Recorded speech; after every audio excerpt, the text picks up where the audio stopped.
Bueno, pues si queréis empezamos la mesa 7 sobre formas de violencia estatales en el continente americano.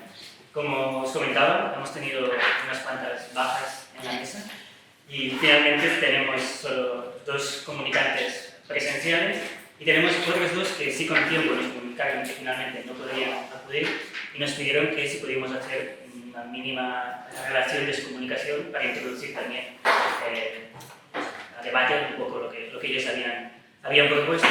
Entonces, si os parece, empezamos por los que sí que estáis. Y una vez acabéis vosotros, yo hago eso, 5 minutos explicando estas 2 comunicaciones que sí nos habían avisado que no vendrían. Y tenemos 2 más que no tenemos noticia. Bueno, si acuden, pues bienvenidos sean. Y si no, pues con los que estemos, jugamos. Si os parece, bueno, tendréis 20 minutos cada uno. Yo os aviso cuando falten 5. Okay. Luego ya, en función, como tendremos, supongo, tiempo de sobre, pues abrimos debate y ya. Empezamos con Camilo Robertini, de la Universidad de Chile, y nos presenta una comunicación que se llama Fiat en América Latina durante la Guerra Fría, el entramado del poder entre negocios, represión y construcción del peón latino Fiat. Bueno, muchas gracias. Cuando quieras. Yo también voy a tomar el tiempo, ¿sí? Para un ejercicio. Bueno, efectivamente, ese es el título de mi ponencia. Lo que presento acá es un avance de una investigación postdoctoral que realizo en la Universidad de Chile y el contexto en el cual se inserta la investigación es el del análisis de la historia del papel de las multinacionales europeas, norteamericanas y occidentales en general, en América Latina durante la Guerra Fría. Digamos, dentro de ese objeto más grande, yo trabajo con la historia de una empresa multinacional como Fiat, la automotriz, que tenía dinamaciones en distintos países del mundo. Bueno, aquí en España, aquí en Barcelona, SEAT, que era prácticamente la pata española de la empresa Fiat, y el eje a través del cual trabajo esta temática es fundamentalmente el de abordar desde un punto de vista micro y macro la experiencia de los trabajadores de Fiat en América Latina durante la Guerra Fría, haciendo el esfuerzo, digamos, de combinar una visión desde arriba, macro, general, y una micro, es decir, una que combine, o sea, que tome en consideración las dinámicas fundamentalmente que acontecían adentro de la fábrica y de lo que se pueden llamar, digamos, relaciones industriales. Entonces, un poco esa ponencia que parte de un proyecto más amplio apunta a distintas cosas. Hoy me detengo fundamentalmente digamos, en la parte de los trabajadores y digamos, mi intervención empieza por una pregunta, ¿no? O sea, si es posible, esa sería de alguna forma la pregunta, si es posible pensar a los trabajadores de Fiat en América Latina como si se tratara de un mismo trabajador, es decir, un obrero globalizado, cuyas características o cuyos elementos que son parte, digamos, de su propia estructura social y colectiva, de hecho, respondían a una única dinámica propia de la Guerra Fría de los años 70, o en realidad el trabajador de Fiat o de cualquier automotriz, obviamente, en Argentina, en Chile, en Brasil, eran distintos, ¿no? Entonces, si es viable, entonces la primera pregunta es esta, ¿no? Si es viable pensarlos como si fueran parte de una clase obrera transnacional que vive en un espacio que circula también de alguna forma, que vive en un espacio más amplio del nacional, más amplio del cerco de la fábrica. En segundo lugar, una de las preguntas o de los supuestos de los cuales se desprende el trabajo tiene que ver con el problema de la ideología, fíjate, es decir, esos trabajadores que vivieron los años 70, que fueron parte y que sufrieron el proceso represivo también, en qué medida, digamos, eran parte del proyecto ideológico, del proyecto de nacionalización de las masas, del proyecto de inclusión en el proyecto paternalista de la empresa y que tanto no lo eran, ¿no? Y entonces el objetivo principal del trabajo apunta a eso, ver de qué forma la empresa, ¿no? Intentó construir hombres Fiat. Hablo de hombres porque en general las automotrices en América Latina en los años 70 empleaban fuerza de trabajo masculina en las plantas, ¿no? en la producción, no en la administración, pero digamos, yo me fijo en el obrero industrial, ¿no? En el arquetipo del obrero industrial que trabaja en la línea de producción. Entonces, ¿qué tanto, de qué forma la empresa intenta construir ese hombre Fiat? Y por lo tanto, ¿no? mi propuesta era de utilizar la categoría del peón latino Fiat, es decir, una categoría que incluya a aquellos trabajadores cuyas ideas, forma de vivir y valores respondían más allá, ¿no? De las variables locales y nacionales que mencionaba, a un diseño preestablecido, ¿no? Entonces, si esa categoría es viable para incluir a todo el mundo del trabajo que se daba en esos países, o en realidad hay elementos nacionales y locales que no nos habilitan, no nos dejan hablar y pensar en una homogeneidad, ¿no? Ese es un poco el contexto. La ponencia, bueno, no circularon la ponencia, ¿no? Sí, están colgadas las Okay. ponencias. Están colgadas. Sí. Ok, bien, pero bueno, quien tendrá la posibilidad de ver la ponencia verá que está articulada en dos apartados.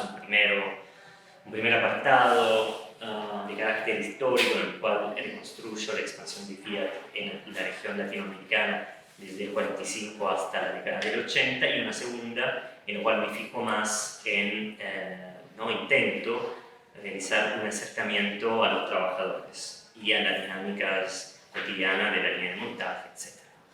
Entonces, yo diría, digamos, la primera parte esa, no entro en la parte histórica, solamente con algunos elementos de contexto. Puedo decir que todas las automotrices europeas y norteamericanas después del 45 entran en un proceso de búsqueda de nuevos mercados, y América Latina en ese entonces, un poco como España de alguna forma, son objeto de un interés por parte de estos países, por distintas razones, porque producir en esos países quiere decir entrar en un mercado totalmente en expansión, quiere decir poder producir peor y con costos más bajos en cuanto a valor de la fuerza de trabajo, y sobre todo poder utilizar métodos y productos de menor calidad de lo que se realizaban y que existían en Europa Occidental, y entonces eso muchas veces se terminará transformando en una forma de reciclaje de sus propios métodos y de su propia maquinaria que ya era obsoleta en Europa o en Norteamérica, ¿no? Entonces ese es un poco el contexto, y eso impacta, por supuesto, con dos elementos fundamentales para entender el contexto. Por un lado, la Guerra Fría, y entonces la dinámica capital-trabajo que inevitable, digamos, están atravesada por un conflicto de clases típico de ese momento, y por el otro están marcados por el paradigma desarrollista que se da en distintos países de la región, y por el intento de estas empresas multinacionales de absorber lo más posible, digamos, toda la financiación pública que estaban destinadas a la motorización de masas. Ahora, hay una cuestión central, diría, en el contexto, ¿no? Es decir, en el contexto historiográfico y de estudios. En los últimos años hemos avanzado muchísimo en el conocimiento acerca de las complicidades y del papel de las multinacionales en América Latina, en el proceso represivo de los tres países que yo menciono, Brasil, Chile y Argentina. Y, sin embargo, la propuesta que yo hago en la ponencia es de, digamos, salir de una perspectiva únicamente de denuncia de la evidente responsabilidad de las empresas en esa época. Es decir, si por un lado, o sea, salir de un rígido escenario en el cual, ¿no?, las empresas occidentales fueron ontológicamente, digo, o automáticamente, enemigas de los trabajadores y aliadas de los gobiernos autoritarios, ¿no? Si bien hubo una coincidencia en la sinergia, si queremos llamarla así,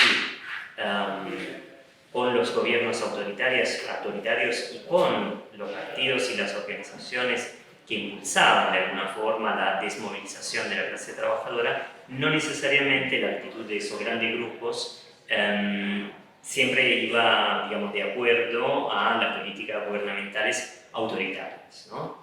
Y eso lo pienso también en relación, lo veremos, a la implementación de un paradigma neoliberal en distintos países de la región, ¿no?, a partir de los golpes de la década del 70, que sobre todo en las automotrices se encuentran, digamos, las automotrices entran en una etapa de crisis, porque justamente el paradigma neoliberal venía disminuyendo y destruyendo ese paradigma con el cual habían crecido, es decir, la protección del mercado interno y fundamentalmente no competir realmente en el mercado, ¿no? Entonces, no será un caso que después de la implementación del plan económico de Martínez de Oz en Argentina, el jefe de la Fiat italiana viajará a Argentina y se juntará con Videla para decirle que de esa forma la empresa iba a salir del país, ¿no?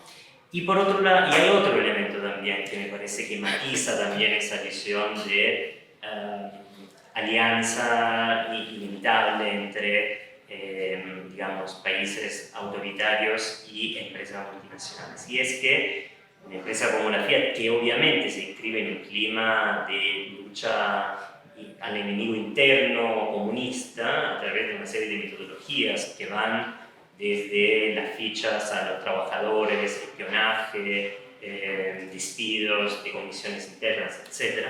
Y sin embargo, la empresa, si por un lado impulsa esa visión anticomunista muy fuerte, por el otro colabora con gobiernos que en realidad se encuentran más allá, digamos, del otro lado de la cortina de hierro, ¿no? Entonces, en la década del 60 y del 70, la empresa colabora con la Unión Soviética, con Yugoslavia, Rumania, y ¿no?, para quedarnos en América Latina, con Perón en la década del 70, con Allende en Chile y con Medici en Brasil, ¿no? Entonces estamos frente a una empresa, digo, esa, pero podría ser cualquier otra, que en realidad tiene un acercamiento y un abordaje mucho menos ideológico de lo que podríamos pensar a priori, lo cual no quita, por supuesto, la férrea disciplina y la visión absolutamente anticomunista que cultiva dentro de sus fábricas, ¿no? Entonces, digamos, en ese sentido volvemos a lo de principio, lo micro y lo macro, ¿no? Digamos, macroeconómicamente hay una definición y en lo cotidiano, en lo micro, hay otra, ¿no? Entonces, esa es un poco la condición general. Ahora, es evidente que en la década del 70 la presencia de las multinacionales en la región de por sí fue considerada como la cara, ¿no? Leo una cita de un autor italiano que justamente en ese mismo momento trabajaba sobre la penetración imperialista de la empresa. Dice: la cara de Fiat no es progresista, que es un poco la constante lucha que hay entre una autorrepresentación de las empresas como desarrollo, modernidad, etc., y en realidad la otra cara que es represión y el control de la fuerza de trabajo.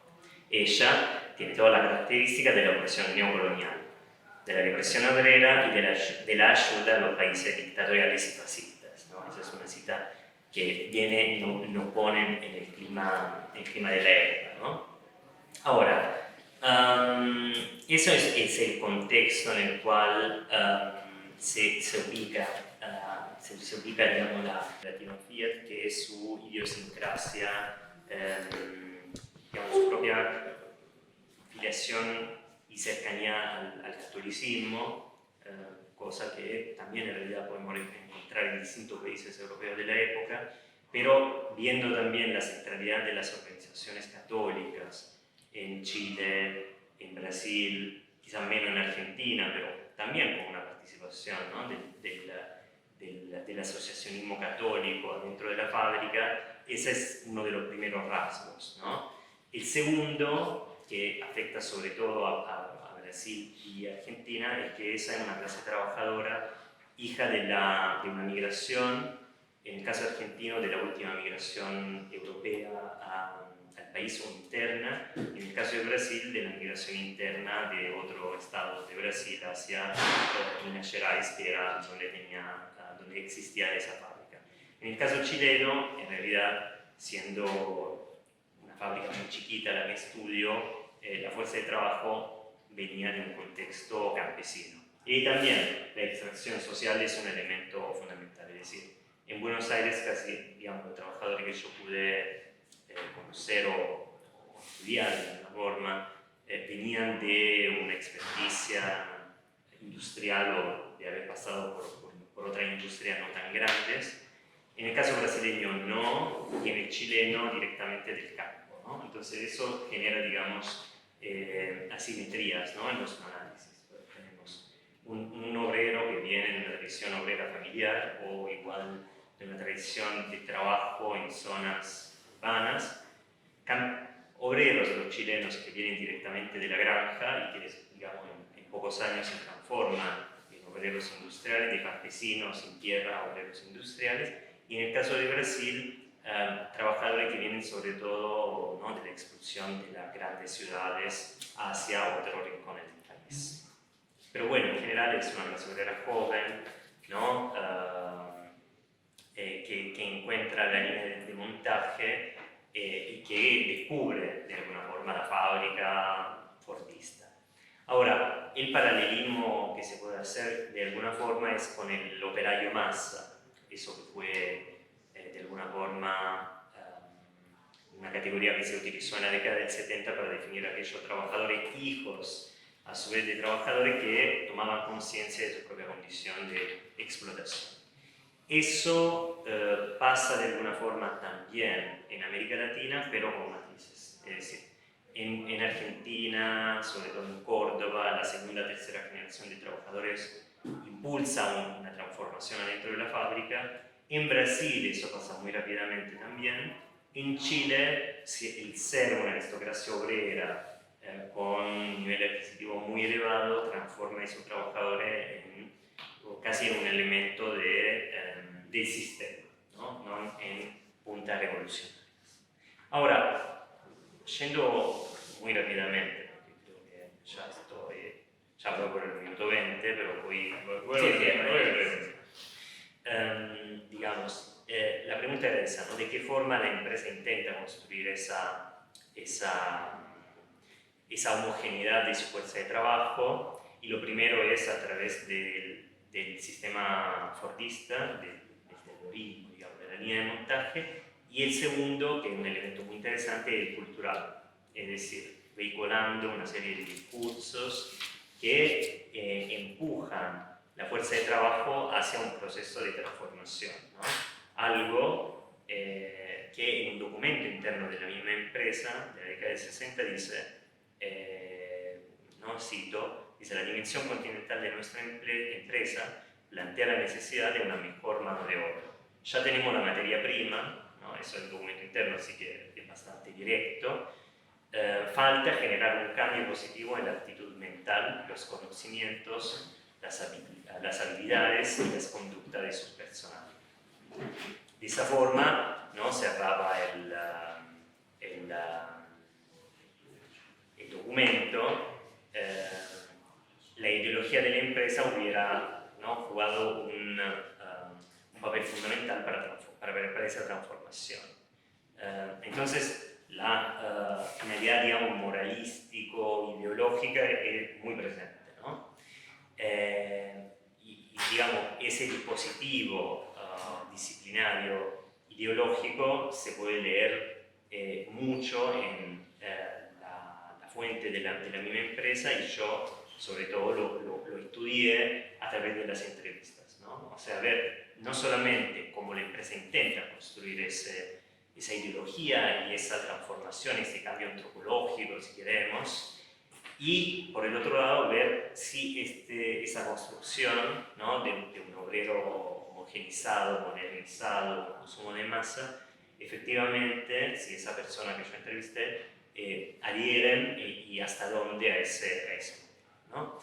Esa era un poco la comunicación. Corto sobre las conclusiones porque eso puede dar para seguir con la conversación, así que les agradezco y dejo la palabra a la compañera. Gracias.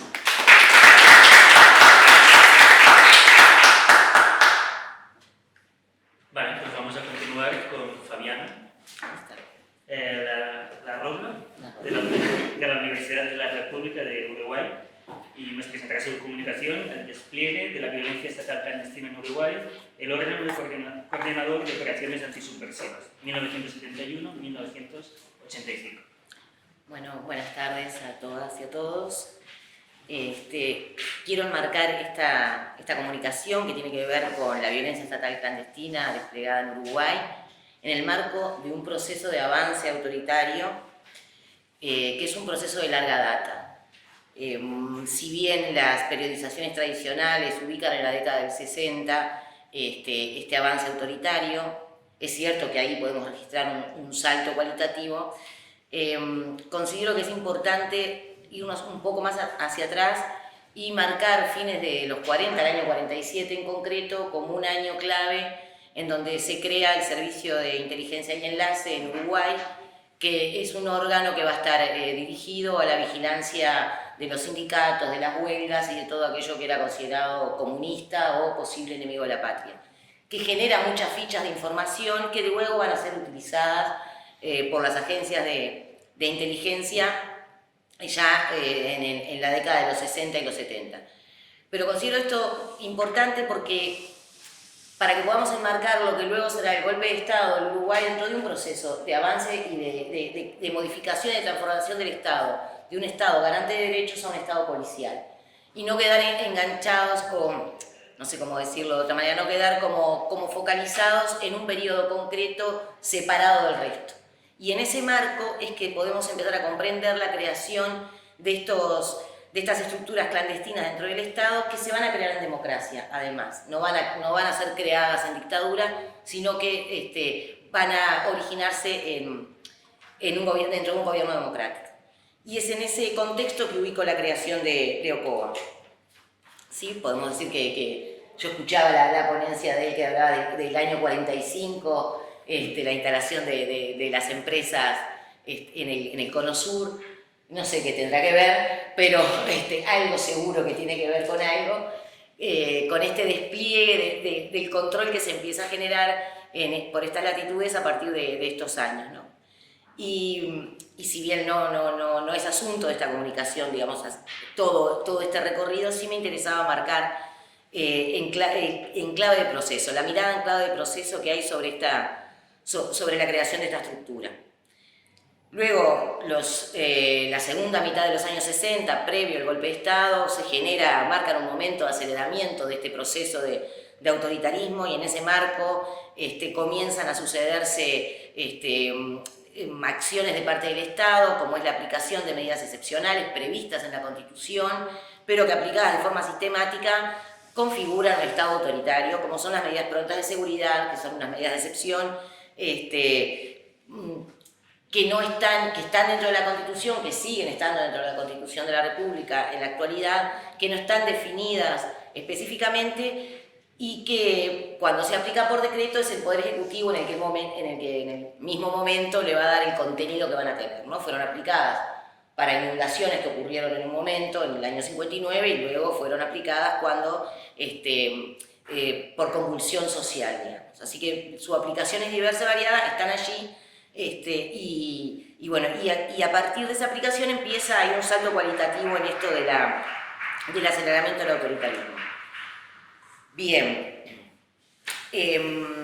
todo esto va tejiendo como una red, como un diseño, una estrategia por parte de los sectores conservadores de la sociedad y de las Fuerzas Armadas que permite el paulatino involucramiento de estas en la vida política del país y posteriormente, en 1973, la disolución de las cámaras legislativas en lo que conocemos como el golpe de Estado, ¿no? Este diseño incluyó, y esto es muy importante, sobre todo por discusiones que se dan en la actualidad, la construcción de un marco legal en democracia que brindó respaldo y legitimó el funcionamiento de estructuras originadas en el seno de las Fuerzas Armadas, tanto legales como clandestinas, con anterioridad a la norma que presumiblemente las creaba, ¿no? En ese sentido, en el año 71, para contextualizar un poco, el surgimiento de organizaciones guerrilleras, de una alta movilización social, tanto sindical como estudiantil, la aplicación de medidas prontas de seguridad, represión, intentos de modificaciones de ley de enseñanza, un clima social muy activo, genera además el surgimiento también de estas organizaciones armadas con una manifestación de violencia política sorprendente, por lo menos para el Uruguay. No sé si no es que fuera exagerada, pero en términos de lo que era la sociedad uruguaya resultaba sorprendente, acostumbrada a una determinada estabilidad y una forma de resolver los conflictos mediante las votaciones y las elecciones. Entonces esto resultaba como un poco, por lo menos sorpresivo, este aceleramiento y el surgimiento de la posibilidad de acceder al poder por la lucha armada. A su vez de otros cambios como la creación del Frente Amplio, la unidad de la izquierda, también en ese marco la unidad del movimiento sindical. Todo esto que venía desarrollándose, a su vez, en algo que no lo quiero poner en términos de causa y efecto, sino en términos de un proceso que lo podamos ver de alguna manera como una circularidad, también tenía un diálogo con esto del avance autoritario. Avance autoritario, movilización social, establecían un diálogo en donde, se iba acelerando, los tiempos políticos se aceleraban. En el año 71, a raíz de una anécdota, diría yo, que es la fuga de 101 integrantes del Movimiento de Liberación Nacional Tupac Amaru de la cárcel, de la cárcel de Punta Carretas, hoy un shopping, se aprueba un decreto, que es el decreto de creación en donde se le encomienda a las Fuerzas Armadas la conducción de la lucha antisubversiva. Eso es en septiembre del 71. A partir de allí empiezan a emitirse comunicados firmados por las fuerzas conjuntas. Se supone que las Fuerzas Armadas hasta ese momento era la policía la que llevaba adelante el establecimiento del orden interno. Ahora hay una intervención de las Fuerzas Armadas. Se suponía que en septiembre del 71, entonces, había sido creada OCOA, este órgano coordinador de operaciones antisubversivas, eso es con posterioridad el conocimiento de esto, y que respondían a las fuerzas conjuntas, y a partir de esa aprobación el escenario político comienza a cambiar rápidamente. Entre otras cosas, y esto centrándome en el tema de interés, aparecen las fuerzas conjuntas a través de comunicados dirigidos a la población y que en realidad no tienen ninguna estructura específica, sino que fue el nombre público utilizado para legitimar las acciones llevadas adelante encubriendo la estructura clandestina de OCOA que existía, ahora lo vamos a ver, con anterioridad a este decreto. Hasta hace muy poco tiempo, yo estaba escribiendo esta ponencia y estaba releyendo un documento sin tener idea de la fecha de creación de OCOA y especulando con que por lo menos había empezado sus acciones en septiembre del 71, cuando me encuentro, casi azarosamente, con una anotación en un legajo personal militar de un coronel, Julio César González Arrondo, quien después fue jefe de OCOA, donde dice, con fecha 24 de junio del 71, y estamos en decretos de septiembre, en la fecha el señor Ministro de Defensa Nacional y señor Comandante en Jefe del Ejército visitan la sede de esta región, particularmente el OCOA. O sea que en junio del 71, con anterioridad al decreto que establecía la conducción de la lucha antisubversiva por parte de las Fuerzas Armadas, ya existía OCOA. Ya existía OCOA, pero no creado por las Fuerzas Armadas solamente, sino con participación del sistema político que estamos en un gobierno democrático, porque estaba el ministro de Defensa yendo a recorrer las instalaciones de este órgano que tiene carácter clandestino, porque fue una estructura creada en secreto, donde no se encontró hasta el momento ninguna orden reservada, decreto o similar que dé cuenta de su creación. Y si bien hay otras agencias, y hay una en particular de mayor jerarquía que OCOA, que es el Servicio de Información de Defensa de todas las Fuerzas Armadas, si bien hay otras agencias que realizan luego acciones clandestinas por fuera de la ley, el carácter de estas agencias era legal. Existe un decreto, una orden de creación, existe reglamentación, se puede acceder a ellos, más allá de que luego realizan acciones clandestinas. En el caso de OCOA, nada de eso sucede. O sea, la reconstrucción de su creación es en principio por testimonios y posteriormente porque, bueno, uno la encuentra mencionada en muchos documentos oficiales, como en esto que es un legajo personal militar, donde nos da una idea de que ya existía en junio del 71. ¿Cuánto antes existía? No sabemos. Mi especulación es que es en ese año que empieza a formarse, ¿no? Es en el año 71 que empieza a vislumbrarse esa posibilidad y que se hace en acuerdo con parte del sistema político, por lo menos con el Poder Ejecutivo, en acuerdo con el Poder Ejecutivo, que era un gobierno electo, y que además hoy es, en la actualidad, ese gobierno electo de ese momento es un gobierno que es reivindicado por parte de la población, como un gobierno que quiso poner orden y establecer la paz. Bien. Lo que decía anteriormente, el registro de la existencia de OCOA y de su modalidad surge de documentación de circulación secreta y reservada y de los testimonios de las víctimas que comenzaron a mencionar este organismo. Los avances realizados en la ampliación del conocimiento sobre esta agencia son producto de una investigación que implicó la revisión literal de miles de documentos y testimonios y donde las piezas fueron ensamblándose como si fuera un gran puzzle interminable hasta el momento, ¿no? Y en este sentido ha sido vital comprender la lógica de las agencias que producen dicha documentación. Ha sido vital para poder reconstruir el organigrama de funcionamiento de OCOA y la forma operativa que fue tomando, así como las distintas etapas por las que fue pasando. Ha sido vital comprender la producción documental de las Fuerzas Armadas, que allá en los archivos.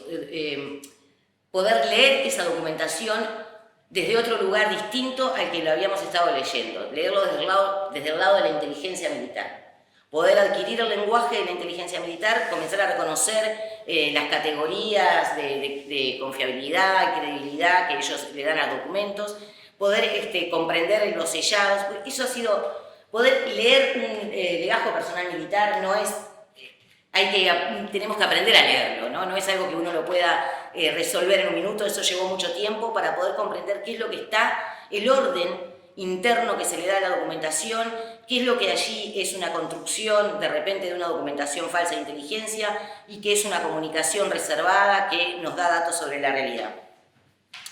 Bien, y a partir de todo eso que se fue haciendo en una investigación colectiva y que luego continué personalmente, ha sido posible la reconstrucción del organigrama del funcionamiento básico de OCOA, la lista de oficiales que la integraron y las distintas modalidades operativas de esta, y dicha información ha sido especialmente utilizada en causas judiciales penales sobre crímenes de lesa humanidad llevadas adelante en Uruguay y también en Italia, las del Plan Cóndor, lo que a su vez ha exigido una rigurosidad muy grande porque han sido utilizadas como evidencia probatoria en los juicios, pero además de que han sido utilizadas como evidencia probatoria, hemos sido convocados a diferentes instancias judiciales donde nos hemos encontrado con los abogados defensores de los militares, donde hemos tenido que poner en juego el conocimiento sobre OCOA. El conocimiento sobre qué es S2 o qué es un S3, y poder discutir eso con gente que está altamente especializada, porque están desde ese lugar hablando, conocen la interna militar, ¿no? Entonces la importancia de conocer desde otros lugares internos ha sido fundamental para esta reconstrucción, también para la justicia. No sé cuánto me queda, porque la ponencia está ahí colgada. Más de 5 minutos. Más de 5 minutos. Porque allí, en la ponencia que está ahí colgada, bueno, está el funcionamiento de OCOA, la creación, las divisiones. OCOA tenía 2 divisiones, S2, que es inteligencia, información e inteligencia, y S3, que es operaciones.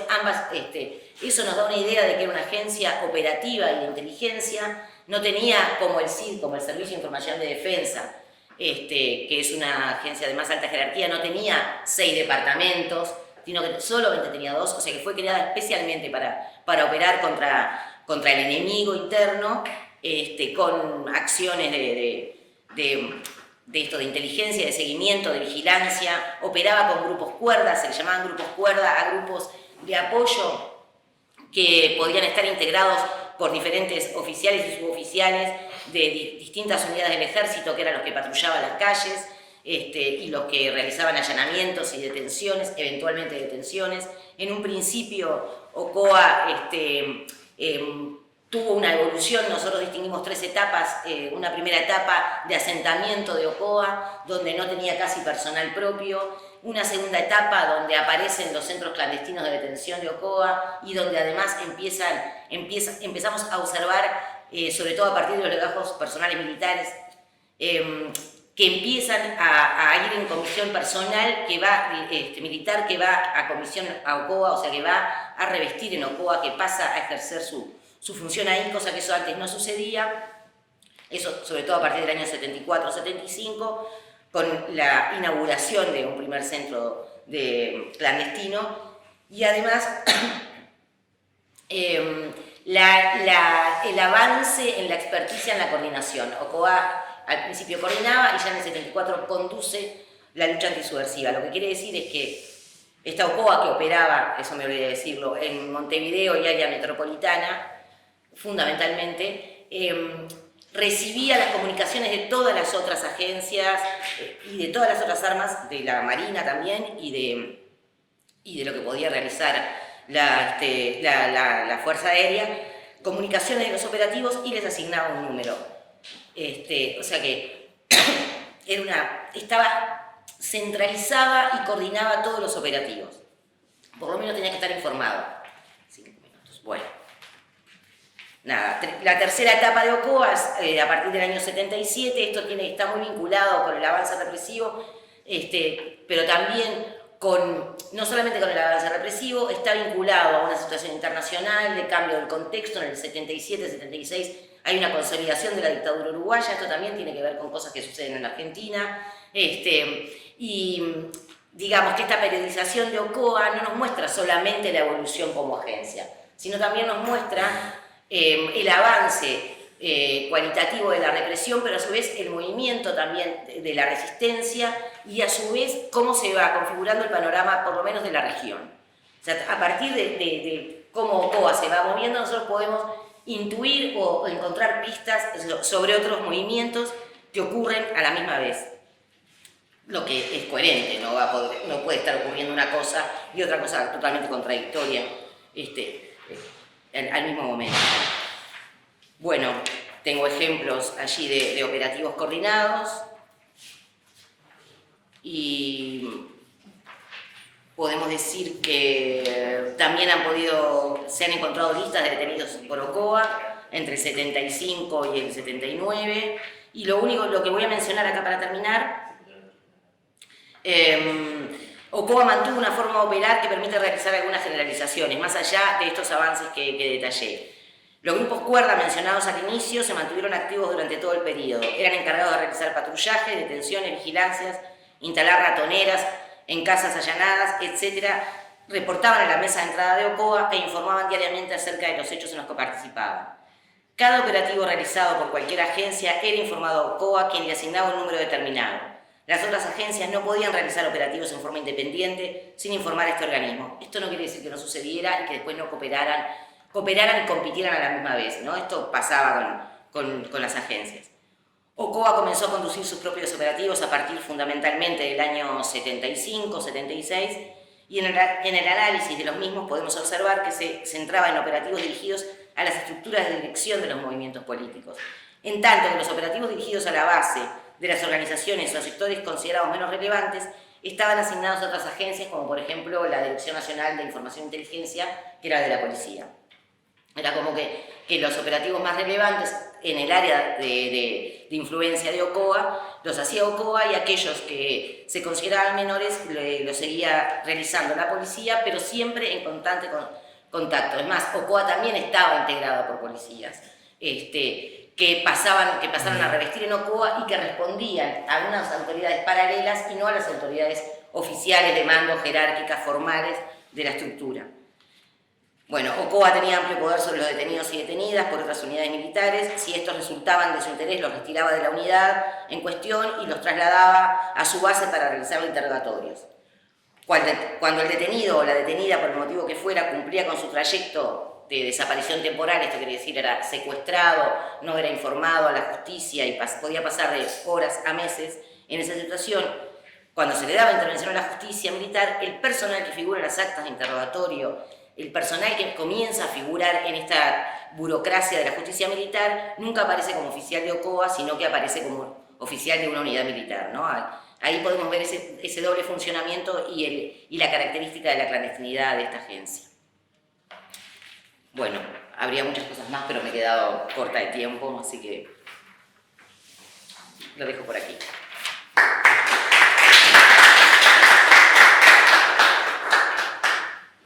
Tenemos tiempo en el debate Bueno, en lo que quiero. Como decía en el inicio, tenemos dos comunicantes que sí que nos habían informado que no podrían asistir y me pidieron de la organización que hiciera yo, bueno, eso, unas líneas sobre el tema de su comunicación y más o menos lo que defendían, y así poder introducirlo un poco también en el debate. Los dos comunicantes son, el primero, Robinson Humberto Silva Hidalgo, de la Universidad Austral de Chile, Valdivia.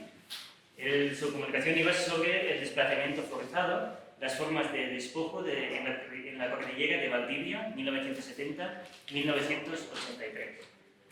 Básicamente, el que planteaba en su comunicación era el estudio del desplazamiento forzado en Chile, una vez a partir del golpe de Estado de 1973, como crímenes de lesa humanidad, ¿no? Algo que Chile nos comentaba que no estaba reconocido como tal, pero él consideraba que se daban las condiciones para poderlo incluir. En este caso, él se centra en los trabajadores madereros de la cordillera de la entonces provincia de Valdivia. Son un colectivo que en los años previos al golpe de Estado y desde los años 60 tiene una fuerte organización social, acorde, dice, al proyecto político que privilegió el poder popular y el control obrero de la gestión de la empresa. Ello produjo una vida social fuerte, apropiándose del territorio, con organizaciones sindicales, clubes deportivos, diversas formas de habitar, que apuntaban a la modernización de las relaciones sociales, algo que con el golpe de Estado quedó fracturado de golpe. A partir de ahí, y sobre estos trabajadores, que como digo, ahí nos explica él, la verdad, la comunicación están colgadas y está muy bien porque explica con mucho detalle el fuerte músculo social que mantenían estos trabajadores. Lo que pasa a partir del golpe de Estado es que empiezan un proceso de desplazamiento forzado de estos ámbitos, de estos trabajadores.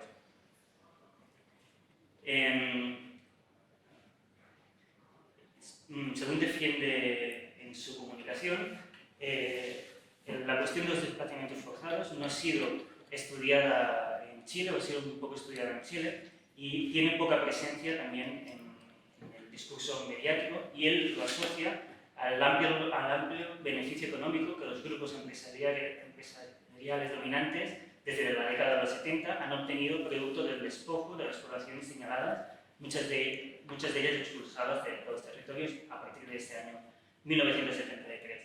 Y en el carácter empresarial de la construcción dictatorial, que ha sido, como decía, poco estudiado, pero no por ello irrelevante. Al contrario, ha sido capital para dar vida a las actuales relaciones sociales, políticas y económicas en todo el país, y poco a poco se ha desvelado la participación de los grandes grupos empresariales en las acciones represivas y en las políticas de destrucción del patrimonio estatal desde 1973.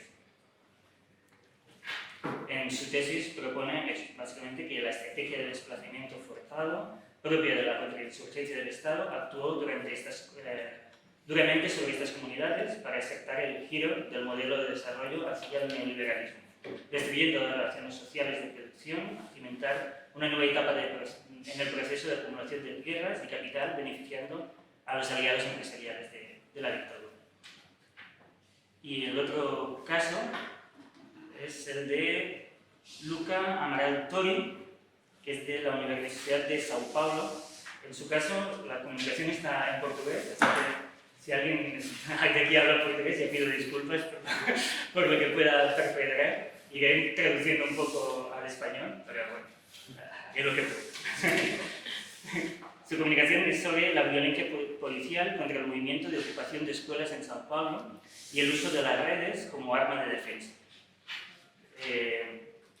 Él nos habla de un movimiento de ocupación de escuelas que se produce en Sao Paulo en 2015, o sea, muy reciente, mucho más reciente, a partir del intento del gobernador del gobierno de la comunidad de trasladar forzosamente comunidades educativas a otros centros sin previo aviso. De hecho, son 94 escuelas que en un principio que ocupan a miles de estudiantes de secundaria.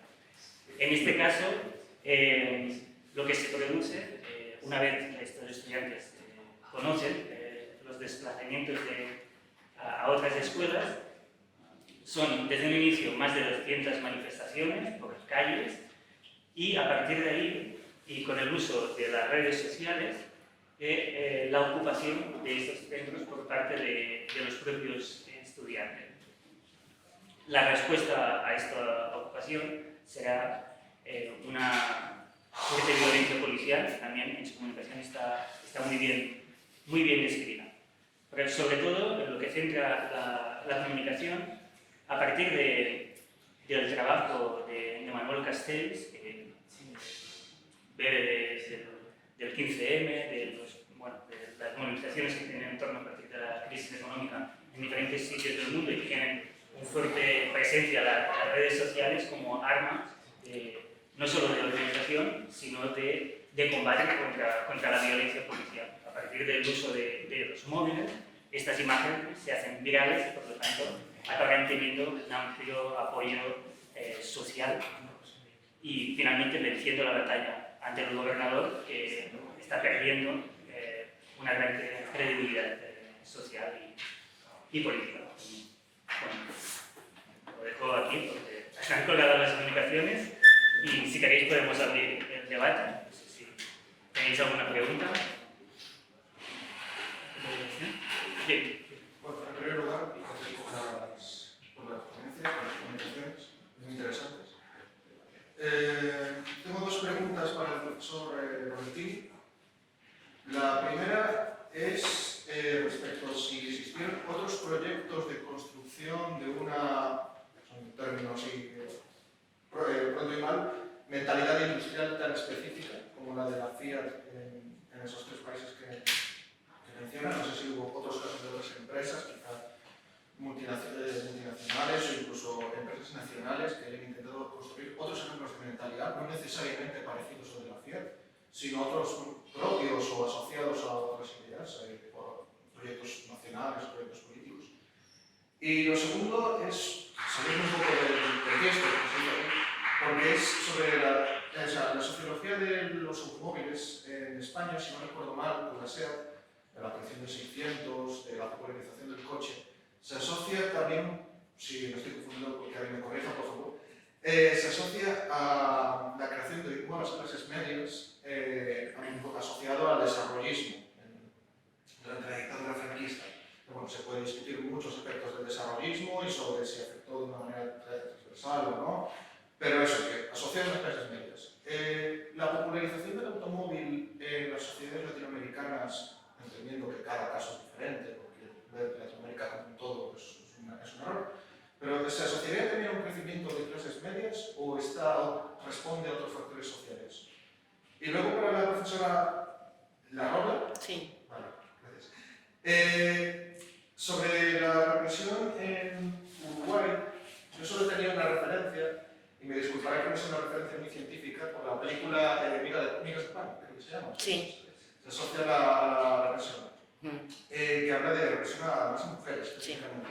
Y pregunte si en la entidad que menciona usted en su ponencia se ha desarrollado alguna clase de violencia específica hacia la mujer a través de prácticas como, no sé, como las que se mencionaron en una de las ponencias anteriores, como amenazar con quitar la custodia de los hijos o violencia.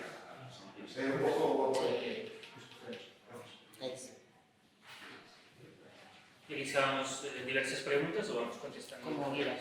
Bueno, si queréis contestáis estas y... Bien. Bueno, empiezo yo. Bueno, muchas gracias por tu nombre. Adrián. Adrián, muchas gracias Adrián por tus preguntas. Bueno, la primera. Yo creo que digamos, ese proyecto de construcción, ¿no?, de una mentalidad o de una antropología de los trabajadores, en cierto sentido responde a un proyecto típico de la época que no era impulsado solamente por esa empresa, que es el proyecto paternalista, que en realidad tiene infinitas declinaciones, ¿no? Entonces, en ese sentido, no es algo original o algo que se inventa solamente la automotriz.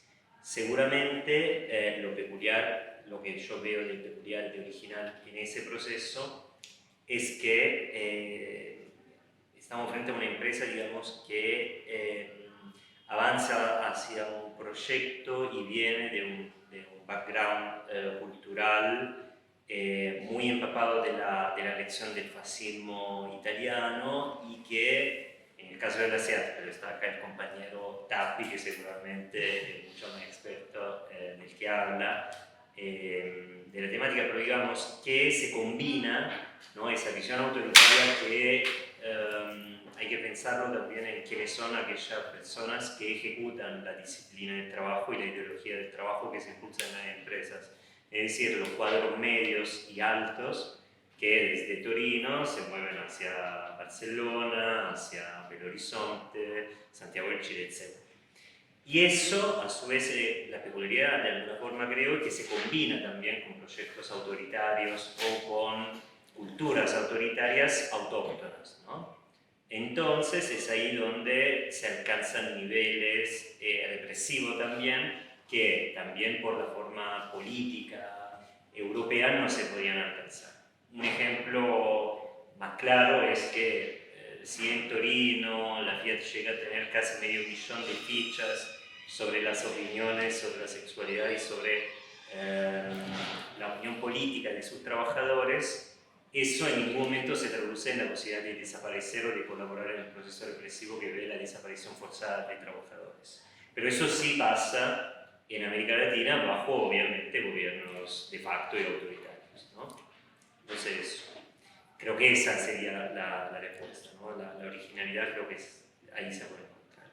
Y la segunda sobre, digamos, la clase media, sobre el desarrollismo, de alguna forma, la llegada de la multinacional del auto a América Latina responde también a un crecimiento o a un momento de modernización, ¿no?, de aquellos países, sobre todo Argentina, y luego Brasil llega Brasil y Argentina y México, ¿no?, sí, los principales. Ahora, pasa sobre todo al principio por la modernización del campo, es decir, las grandes empresas multinacionales producen sobre todo tractores y maquinaria agrícola, y luego en el segundo momento llegan los autos, ¿no?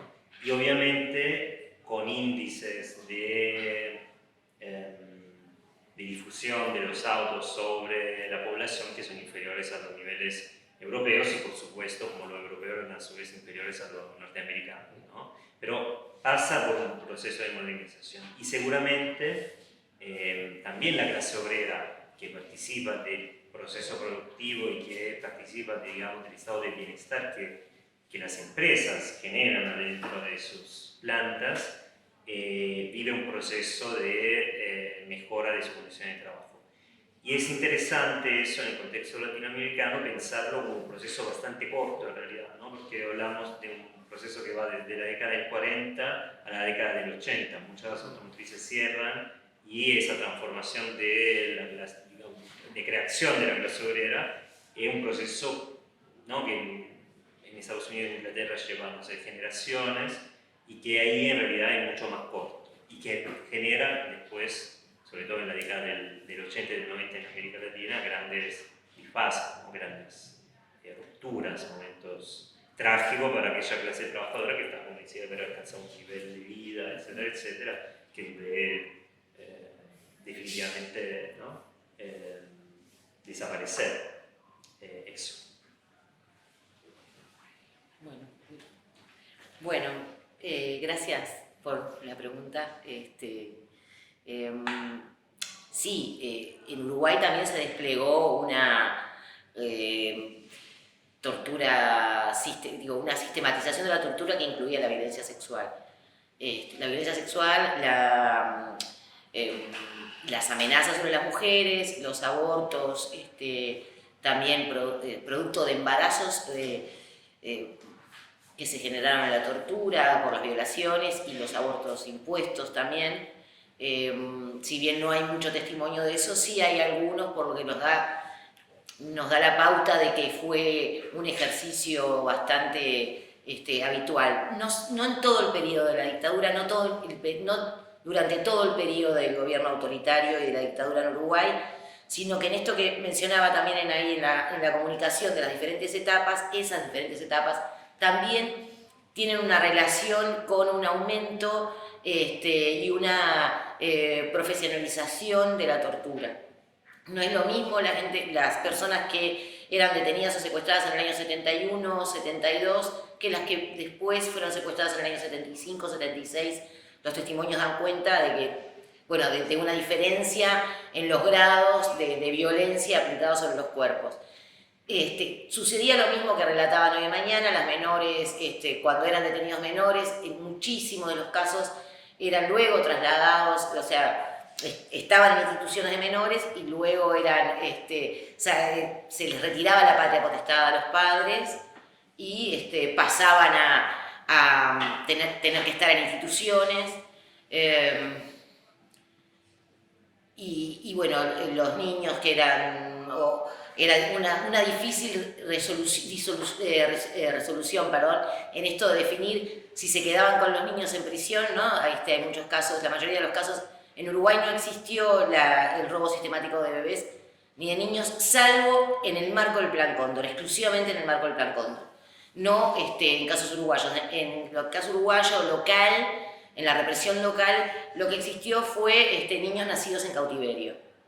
Niños nacidos en prisión que luego eran separados de sus madres pero entregados a sus familiares. Bueno, esto de que si se quedaba con el bebé o no se quedaba, no había manera de evitar la fractura psicológica allí, tanto estando en prisión el niño junto con la mamá como con la separación, eso sí era aplicado y bueno, sí había una violencia específica sobre las mujeres en ese sentido, ¿no? Sobre todo, porque la violencia sexual también se aplicaba sobre los hombres, aunque está mucho más invisibilizada y mucho menos testimoniada y mucho menos hablada y conversada. Sí ha costado muchísimo en Uruguay, también costó en otros países, pero voy a hablar de Uruguay específicamente. Hablar sobre la violencia sexual, recién en el 2011 se hace una denuncia sobre violencia sexual. Hablar sobre la violencia sexual contra los hombres es algo que todavía aún no... Hay algunos testimonios, pero no es algo que sea tema de debate aún en esto. Pero entonces la violencia específica contra las mujeres se ve muy marcadamente a través de la maternidad, a través de la amenaza, de los efectos de las violaciones. Y sí, y esta agencia tenía bastante... Era un equipo estable, termina siendo un equipo estable de oficiales y de suboficiales de confianza que desarrollaron eficientemente los métodos de tortura. No sé, ¿cómo? Bueno. ¿Más preguntas? Yo solo quiero hilar esto que comentó la profesora, que a mí me parece súper importante, que es lo de la profesionalización de la tortura y en específico de las mujeres, ¿no? La violencia de los cuerpos. En ese sentido, yo quiero preguntar sobre las disidencias sexuales, ¿no? Y bueno,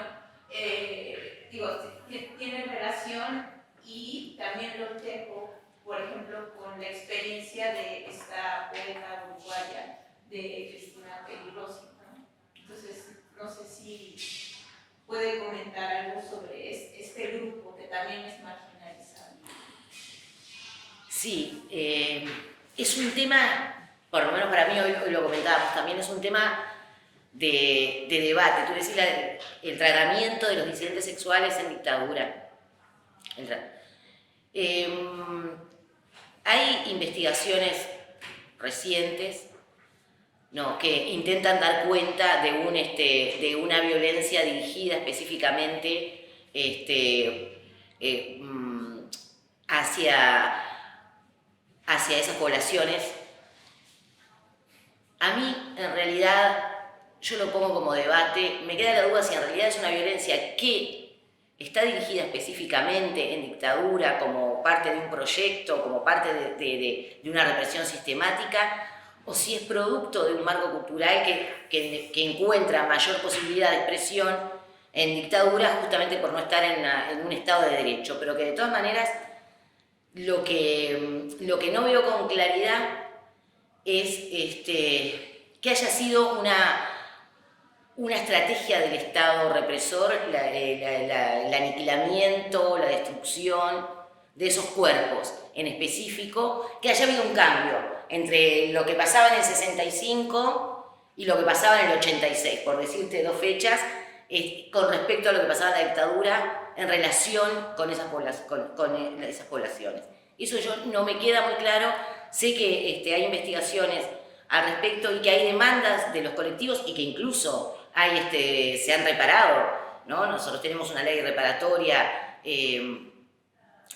para la población trans, que bueno, que llevó un debate enorme y en realidad, económicamente es muy menor, porque en realidad también son muy pocas las personas reparadas, que a veces también complejiza un poco este tipo de debate, ¿no? Esto que vos me preguntás, esto que te estoy diciendo yo ahora, que no tengo mucha claridad sobre el cambio que pudo haber supuesto antes y el después, porque incluso en democracia se realizaban racias y estaban más dirigidas hacia esas poblaciones también, así como aquellos que consumían sustancias, para ponerte un ejemplo, ¿no? O sea, la represión iba cambiando como hay poblaciones estables para la represión, poblaciones que son siempre castigadas sistemáticamente. Hay gente que opina distinto. No, eso es diverso. Bueno, pues pregunto yo, ya que no se anima nadie. Yo me quedo con la duda de estudiabas del 45 al 80 todo el periodo, ¿no? Y entonces quería preguntarte, si podías explicar un poco más sobre este obrero tipo que dices de FIA, ¿no? Las diferencias y las similitudes entre los diferentes países. Y también, claro, es una cronología muy amplia, ¿no? Tú hablabas de transmisión generacional, pero no sé hasta qué punto el crecimiento de la conciencia o la creación de una conciencia obrera es generacional o es contexto social, ¿no? Claro. Y luego, sobre las prácticas de control social por parte de la empresa, ¿hasta qué punto hay también control social por parte del Estado? O sea, ¿cuánto es la empresa, cuánto es el Estado y cómo se articula esta colaboración entre unos y otros? Porque también al hacer un estudio comparado de 3 países, hay diferencias entre unos y otros. Claro. Y luego tengo otra pregunta, que no sé si quieres contestar y algo. Sí, no, sí. Y sobre Fabiana, tenía duda de quiénes son las víctimas de esa violencia clandestina contra insurgente. ¿Es solo guerrilleros, por ejemplo? ¿Son movimientos sociales más en general, ¿no? Y después hablabas de estas instituciones empiezan en democracia y tienen una larga continuidad en dictadura. Entonces, sobre cuánto hay de continuidad y de ruptura entre un régimen y otro, sobre todo, has hablado de prácticas, ¿no? Que hay diferentes etapas en prácticas, pero también en personal político, si hay continuidad o no, hasta qué punto. Y me ha quedado con las ganas de saber si nos podrías explicar algo más de estos procesos de reparación jurídica que hablabas al final, no sé cuándo empezaron y qué consecuencias han tenido. Creo que, visto desde España, es interesante la comparación. Bien, cuando quieras. a ver, sí, la temporalidad amplia es una apuesta, ¿no? Tal como lo transnacional, digamos. Son dos elementos que incluye la investigación para ¿no? romper con la que un historiador italiano llamó historiografía a kilómetro cero, ¿no? Es decir, elijo un objeto de estudio muy acotado y entonces ese estudio de caso me transformo en el mejor especialista, pero después me quedo corto con el contexto y todo eso. Entonces hay una temporalidad amplia que incluye sobre todo la perspectiva de la historia de la empresa, es decir, vínculo con los gobiernos, vínculo con los estados, con las comunidades locales, cómo la empresa llega en estos distintos países, entonces relaciones gubernamentales.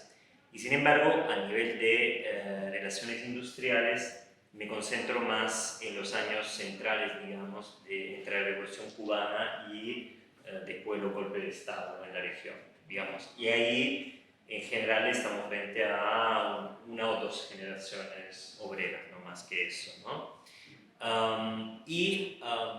De alguna forma, digamos, eso es un poco el corte que le estoy dando, ¿no? Actualmente a la investigación. Digamos, las características propias de los tres países y de las tres clases trabajadoras se pueden resumir así. Yo diría, en el caso de los obreros automotrices, en el caso de estudio analizado, en el caso de Chile, una muy baja historia familiar, de sindicalización y de conocimiento y de extracción obrera. En gran mayoría los trabajadores de la planta de Rancagua, de esa localidad, vienen de un contexto absolutamente pauperizado y campesino. Entonces, se transforma, digamos, entonces la transformación en clase obrera industrial no especializada, la biomasa de hecho, es un gran avance, ¿no? Es como una transformación. En el caso de Buenos Aires y de Córdoba, son ciudades, digamos, con una historia industrial que ya en los años 60 llevaba, no sé, por lo menos 100 años. Entonces, transformarse en obrero industrial no es un gran salto, pero sí ser obrero de una multinacional indudablemente aportaba a nivel de salario y sobre todo de reconocimiento social. No, trabajar en una automotriz en la década del 60-70 sería, ¿no?, el equivalente de trabajar hoy en Google o en esa empresa un poco icónica, ¿no?, del tiempo, ¿no? Hoy en día trabajar en un automotriz no creo que, ¿no?, genera el mismo, esa misma sensación de estar en la modernidad, ¿no? Todo lo contrario, diría hoy Tesla capaz, no sé. Y por último, entonces esas son, diría, las tres características, sí, yendo muy, ¿no?, en lo esquemático. El control social, decís, claro, que tanto es de la empresa, que tanto del Estado, ¿no? Ahí hay en los tres países, diría, una sinergia muy fuerte entre empresa y Estado. Y la complicidad de la zona gris, etcétera, son muy evidentes, porque Fiat, pero Ford, pero Volkswagen, digamos, en general las grandes empresas, contrataban como personal de seguridad de las empresas militares retirados o policías retirados que seguían, ¿no?, por su propio contexto social, mantenían relaciones con los ex compañeros y con los jefes. Entonces, tener a un militar retirado en la fábrica quiere decir que tenías una vinculación directa entre el Estado Mayor del Ejército, en el caso de Buenos Aires, y el jefe de seguridad. Y eso obviamente se ve reflejado muy claramente en la triangulación de información.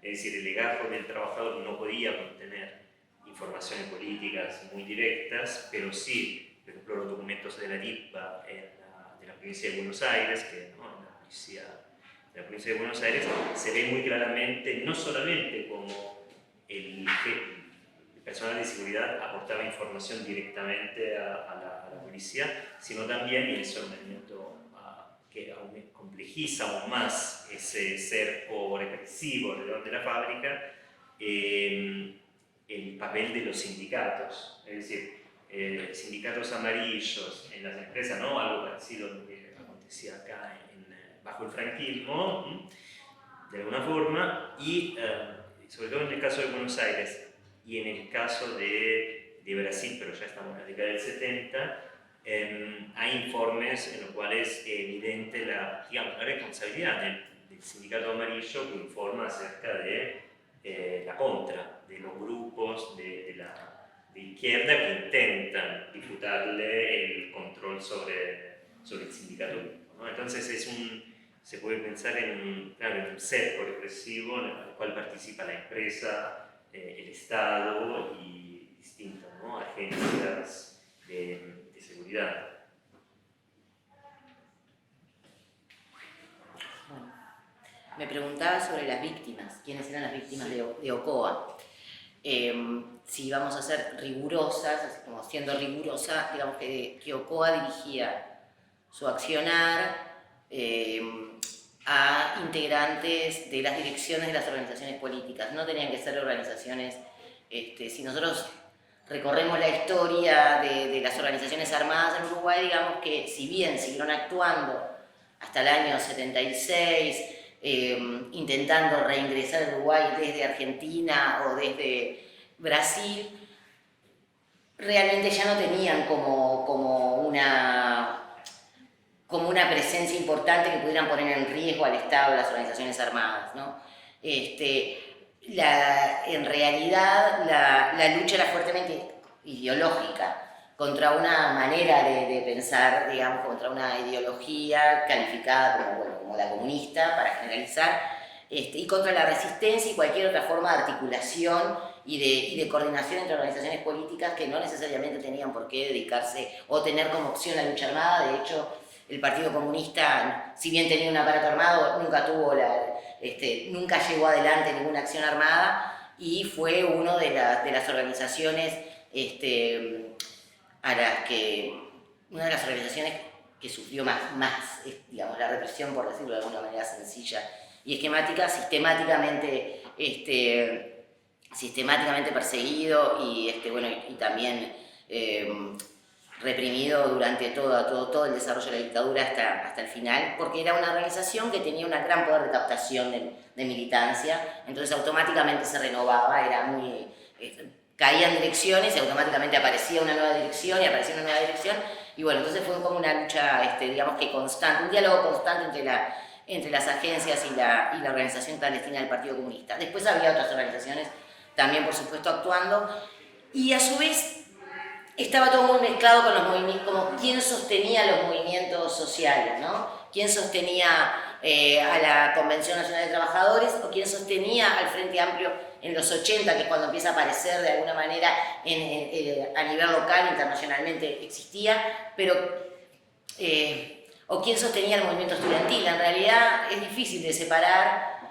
Si nosotros miramos los presos y presas políticas que fueron procesados, no detenidos, porque ahí hay una diferencia numérica importante, pero los procesados por la justicia militar son todos militantes de organizaciones políticas, ¿no? Cuando digo todos, no quiere decir que no haya un sector que, no, yo no militaba, no, pero en general son todos, no los detenidos, que son muchísimos más, pero que después son liberados, que ahí sí era como más masiva, digamos, la detención. Y Ocoa, con esta especialización, se dirigía más bien a las cúpulas, a aquellas estructuras que consideraba importantes. Quiero decir esto, que ejercía una vigilancia sobre el resto de la población, que muchas veces se derivaba a través de la policía, de las seccionales en el caso del interior, de distintas unidades militares, pero la operativa de Ocoa estaba dirigida, ¿no? Es más, cuando habían operativos que realizaban otras fuerzas, Ocoa no se llevaba a todos los detenidos, elegía, ¿no? Y a veces no se hacía cargo de ninguno. Eso me preguntabas por un lado. Después me preguntabas por la continuidad, sí, con esto de lo procesual.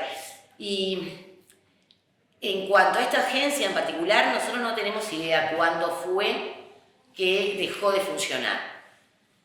84 u 85. Si yo voy a especular, casi así intuitivamente, yo diría que debe haber sido el 85 y que tiene que haber tenido participación en el desenterramiento de algunos de los cadáveres de detenidos desaparecidos, ya en gobierno democrático. Esto, por supuesto que no tengo nada que lo avale. Nada, yo nomás. Pero bueno, es esa intuición de la lectura y de lo que uno va. Y en cuanto a la continuidad de los actores,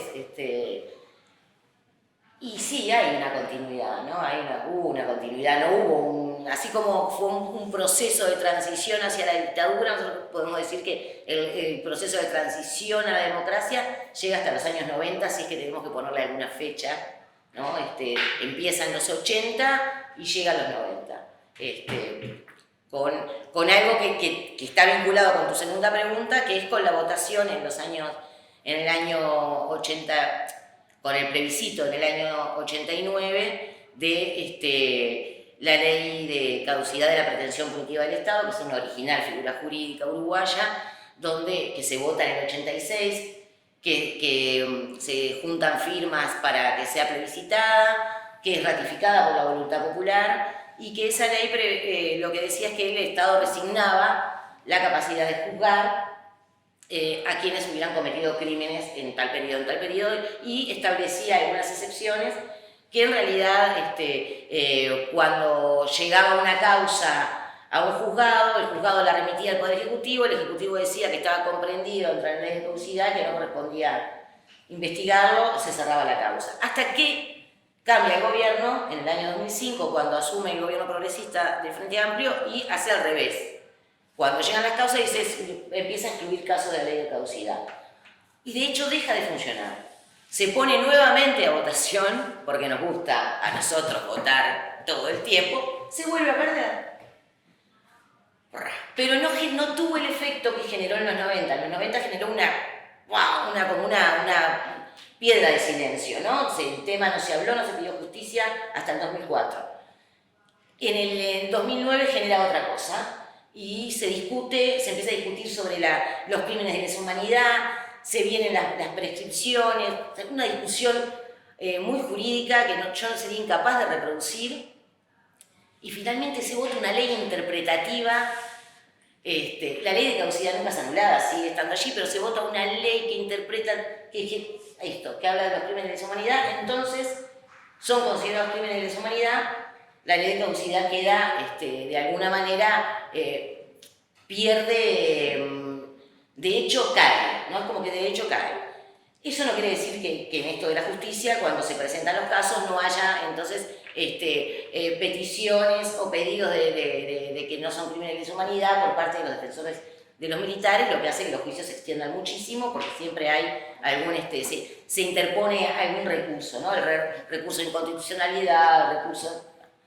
Nosotros empezamos, a partir del 2011 hay una explosión de denuncias y empiezan a convocar al equipo de investigación histórica que estuvo investigando sobre estos temas para que colabore con la justicia y aporte pruebas documentales.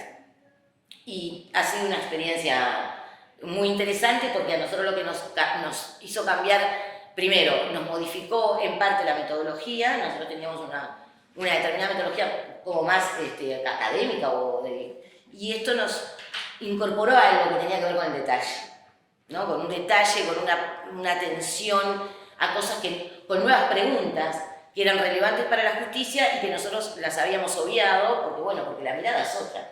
Entonces cuando empieza a jugar como la interdisciplina, también pasan esas cosas, ¿no? Que surgen como nuevas preguntas, y aquello que considerábamos, fulano desapareció en tal lugar, nos empezamos a cuestionar eso y a volver a revisar lo testimonial, volver a revisar, ser más riguroso en qué pasó en este lugar, por ejemplo, en la definición de qué es un centro clandestino, de qué es un centro. Nosotros tenemos muy incorporada ahí la terminología argentina también, entonces ya es el campo concentracionario en Uruguay, vos decís, me parece mucho, ¿no? Entonces revisar también ahí las categorías, porque es importantísimo cuando estás en la justicia y alguien te dice ese no es un centro clandestino porque está hablando de una unidad militar, entonces tenés que darle otro formato. Bueno, eso no sé si te respondí. Sí.